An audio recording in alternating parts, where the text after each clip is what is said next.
I will never forget the sound of the wrapping paper tearing. It was the only thing anyone could hear. No music, no laughter, just that quiet crinkle as my daughter, Kaya, carefully unwrapped her gift, her tiny fingers tugging at the corners like it was the most precious thing in the world. And for a second, she actually smiled, that soft, hopeful kind of smile kids get when they think magic might still be real. But when she opened the box, her whole face shifted. Confusion first, then a flicker of something deeper. Hurt, maybe. Her little shoulders stiffened and she glanced at me. The box was empty. I saw it before she even said a word. Just a plain cardboard bottom. No tissue paper, no toy, not even a note. Just nothing. I blinked, trying to make sense of what I was seeing. Was it a mistake? Did something fall out? Maybe someone forgot to pack it? But before I could open my mouth, I heard him, my father, Frank. He let out this sharp laugh, short and cold like a bark in winter. He sat back in his armchair, folded his arms, and said, "Kids like her shouldn't expect anything. World's got enough leeches already." My heart dropped. Kaya froze. Her hands were still in the box, like maybe she just hadn't seen the gift yet, like maybe it was hiding under the flaps or tucked in the corner. But there was nothing. I felt the heat rush up my chest. My hands trembled where they rested on my lap. I wanted to say something, anything, but the words caught in my throat like splinters. Then Sandra, my sister, snorted and muttered, "She's just like her mother, always expecting handouts. Worthless." My jaw clenched. I could feel the muscles in my face tightening, the burn behind my eyes threatening to spill over. I forced myself to look at Kaya. She wasn't crying, not yet. But her lips were pressed tight, and her chin was trembling the way it does right before it breaks. Her eyes, those big soft eyes, were filling with tears she was too proud to let fall. She looked at me again, not asking for help, just checking if she should pretend it didn't hurt. And in that moment, I hated myself. I hated that I'd brought her here, that I'd hoped, maybe stupidly, for a normal Christmas, that I thought my father could be different, that I wanted them to see the beautiful, kind, creative girl Kaya was and love her like I did. But they didn't see her. To them, she was just an extension of me, a reminder of my divorce, my failure, the mess I'd made of my life according to them. The room was dead silent except for the soft hum of the heater and the ticking of the grandfather clock behind Frank's chair. Each second sounded louder than the last, like it was counting down to a moment I wasn't ready for. Kaya looked down at the empty box again. Her fingers brushed the edge, then slowly she folded the flaps shut. Her hands were shaking now, and then she whispered something. "I got you a gift too, Grandpa." Everyone turned. Frank looked up, that smug grin still on his face. "Oh yeah," he said, half laughing. "This'll be good." But Kaya didn't back down. She reached into the pocket of her coat and pulled out a small piece of paper, folded with such care it made my chest ache. She took a step forward and held it out to him with both hands, and right then I knew this moment wasn't over. Something was coming, something none of us were ready for. I hadn't been home for Christmas in over 2 years, not since the divorce, not since the shame, not since everything I'd been trying to hold together finally cracked wide open. Kaya. She wanted to see them. She asked me 3 weeks before Christmas, "Mom, do I have a grandpa?" That was her way of asking why we were always alone during the holidays, why we didn't have matching pajamas or giant trees or cousins to run around with. So I said yes, and when she asked if we could visit him this year, I said yes again, against my better judgment. I don't know what I expected. Maybe I thought time would have softened them. Maybe I believed just for a moment that when they saw Kaya, when they really looked at her, they'd feel something. Warmth, regret, love, anything. Instead, the minute we pulled into the driveway, I felt that old weight settle back onto my shoulders, that invisible tension that coils around your ribs like barbed wire when you're trying to smile for people who don't really want you there. Their house hadn't changed, still cold, still perfect, still spotless, in that way that feels less like home and more like a museum. My mother greeted us with that plastic politeness she'd mastered over the years. A quick hug for me, a soft pat on the head for Kaya. Her eyes lingered too long on the scuff marks on Kaya's boots. I saw it, how she took her in like an item on a shelf, deciding whether or not she belonged. Sandra barely looked up from her phone when we walked in. She offered Kaya a half-hearted "hey," then went right back to scrolling. I could already feel my stomach tightening. And then there was Frank, my father. He was in his usual chair by the fireplace, whiskey glass in one hand, TV remote in the other. Didn't even stand up, just gave a nod and muttered, "Didn't think you'd actually show up." That was his way of saying hello. Kaya gave him a shy wave, her mittened fingers poking through the wool. "Hi, Grandpa," she said softly, like she was testing the word out loud for the first time. He grunted. I don't know why I still hoped for more. Maybe because Kaya was trying so hard. She'd made little drawings for everyone, carefully colored, folded, and tucked into envelopes with their names on the front. She even asked me how to spell "to my Aunt Sandra" because she wanted it to be perfect. She worked on them every night for a week. I wanted this to be special for her. I wanted her to feel like she had a family, even if they were far from perfect. I scraped together what I could from tips and extra shifts just to buy her one nice outfit, a little gift to open, and enough gas to get us there. That morning, as I tied her scarf, she looked up at me and said, "Do you think they'll like my drawings?" And I said, "Sweetheart, they're going to love them." But in the pit of my stomach, I already knew the truth. I was bringing her into a house where kindness was currency they never gave out for free, where smiles were measured and love had conditions. Still, I tried. I told myself this was about Kaya, not me, that I could keep my chin up, play nice, pretend for one day that everything was okay. But as I watched her heart quietly break in front of them over something as cruel as an empty gift box, I realized they hadn't changed, and I wasn't sure they ever would. Kaya handed out her little envelopes like they were treasures. She moved through the room so gently, like she was afraid to disturb anything. Each envelope had a name on the front, written in her careful, blocky handwriting. She gave one to my mother first, then Sandra, then even my brother Matt, who'd barely spoken a word since we walked in. When she got to Frank, she paused for just a second, long enough that I held my breath. But she smiled, lifted the envelope, and said, "Merry Christmas, Grandpa." He didn't look up from the television, just held out a hand like she was delivering the mail, not offering a piece of herself. She moved back to the couch and sat beside me. Her face was still lit up, hopeful. She had no idea how cold the room had gotten. Then Frank picked up a large box from beneath the tree. It was wrapped in silver paper, topped with a red bow, almost too neatly. He held it out toward Kaya with a grunt. Her eyes widened. "For me?" He shrugged. "Says your name, doesn't it?" She looked at me first, like she needed permission.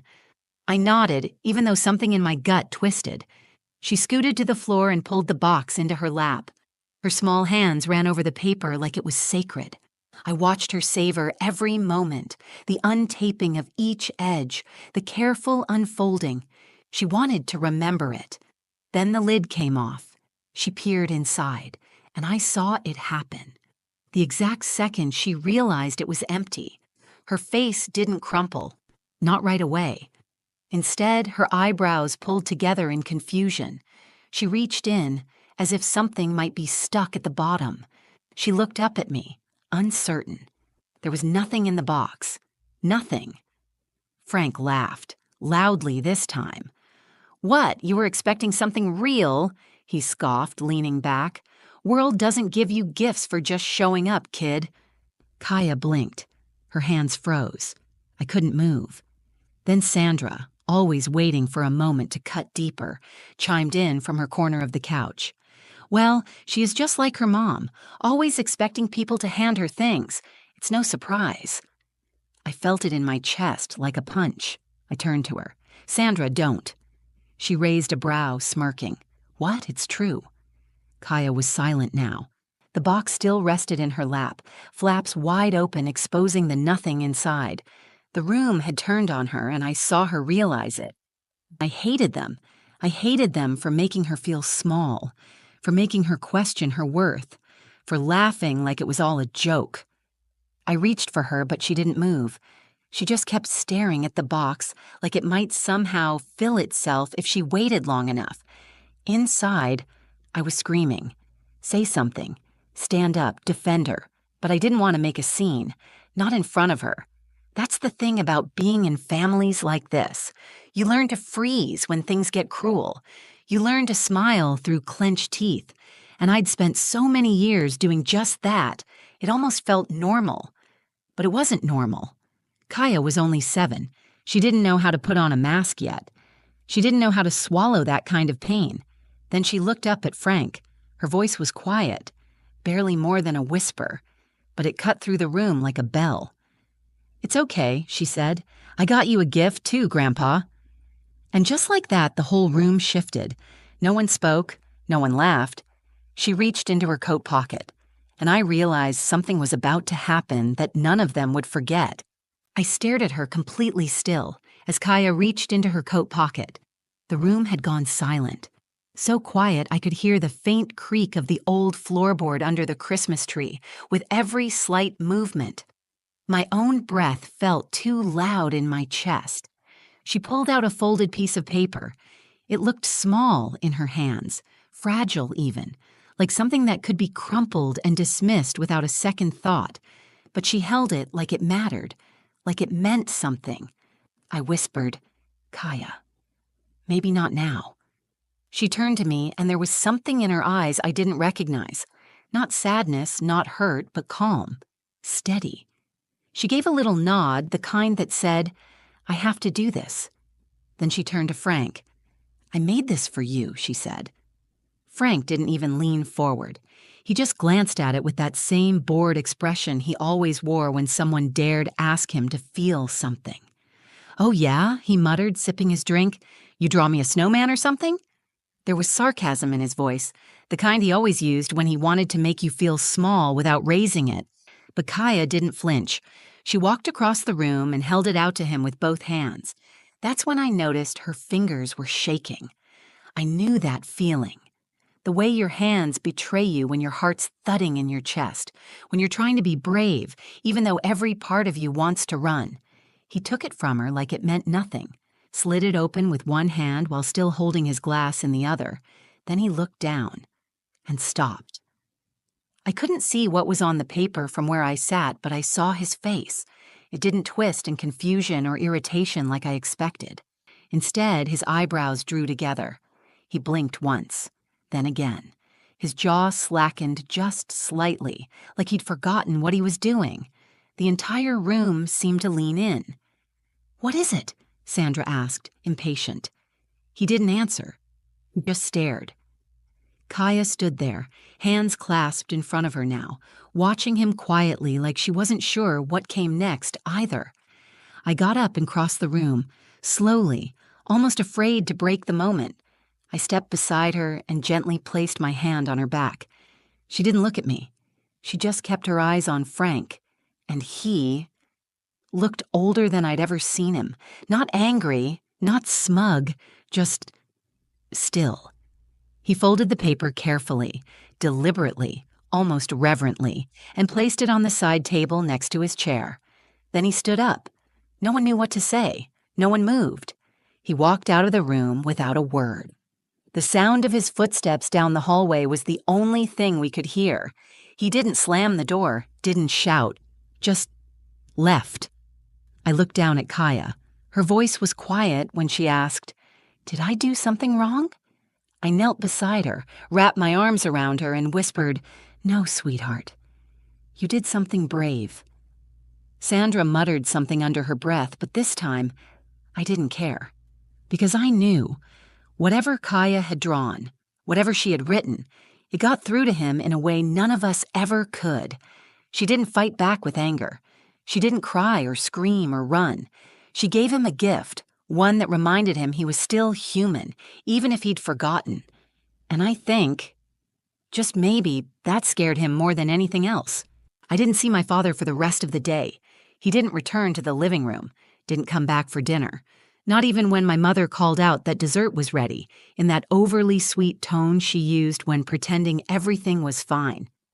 Kaya didn't mention him again that evening.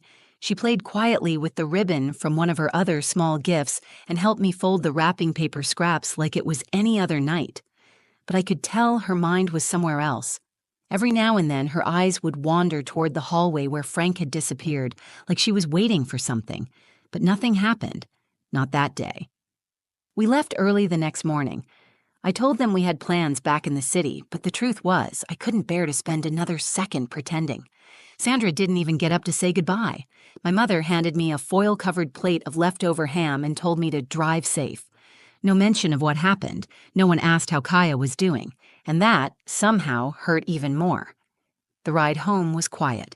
Kaya stared out the window, watching snow blur past the trees. I reached over and held her hand at one point. She squeezed back. I didn't bring up the drawing. I didn't want to make her explain something that was clearly so personal. I didn't want to pull apart whatever magic had lived in that moment. But I thought about it the whole drive home. What had she drawn that made my father, the man who once called me too soft for crying at a movie, turn pale and leave the room without a word? I found out 4 days later. It came in a small, unmarked box left on our porch. There was no return address, just Kaya's name written in careful block letters across the top. She opened it slowly, like she wasn't sure if it was safe to hope. Inside was a tiny music box, old-fashioned, wooden, hand-carved edges with little roses painted around the lid. It played "Somewhere Over the Rainbow" when she turned the crank. And there was a note.